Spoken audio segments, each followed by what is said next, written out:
Okay, so which mask do you like better? There's this one, and there's this one. Actually, there's a few more. There's also this one, and there's also this one. This is the front, and this is the back.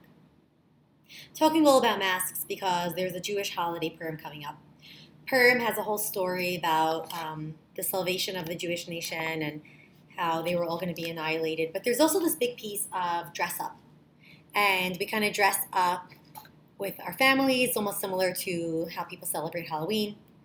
And when I think about, the concept of dressing up or, kind of wearing a mask or dressing up as something other than ourselves, I think about, and don't blame me because I'm a therapist, I think about the ways that we dress up, ways that we present.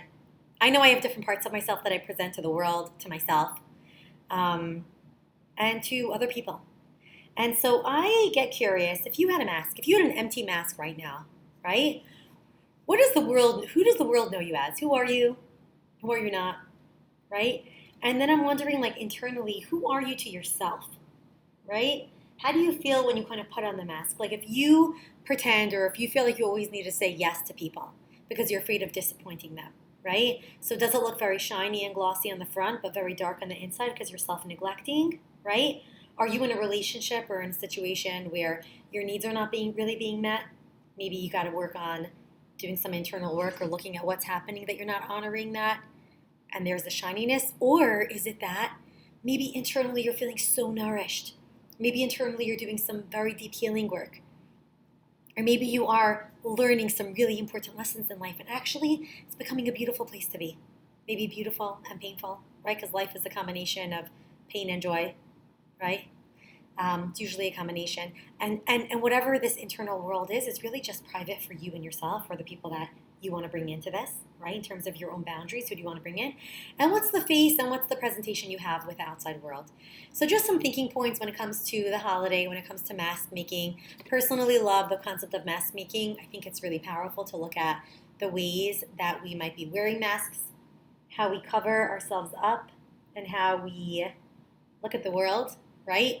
One of the things actually, just as a trauma therapist, when it comes to celebrations when people are wearing masks, it triggers people who have gone through trauma or have navigated some really difficult things in their life because one of the ways that we track for safety is we look at people's facial expressions. And when people are being abused or hurt or neglected, there's usually like a cold face or there's a lack of warmth. And so when we wear masks, the people in our lives don't feel so safe. They can't really read how we're doing. And that's also why, like, children sometimes get very scared of clowns because it looks very smiley, but what's really going on underneath? So just some thoughts about masks, about you looking at the masks you might be wearing, noticing the masks that people around you wear, and really trusting that inner instinct of spending time with people, places, and things that bring you that good feeling inside. And there is not that much pretending. And if you have parts of you that pretend, then getting to know that. Cheers, and I hope you have a really beautiful holiday.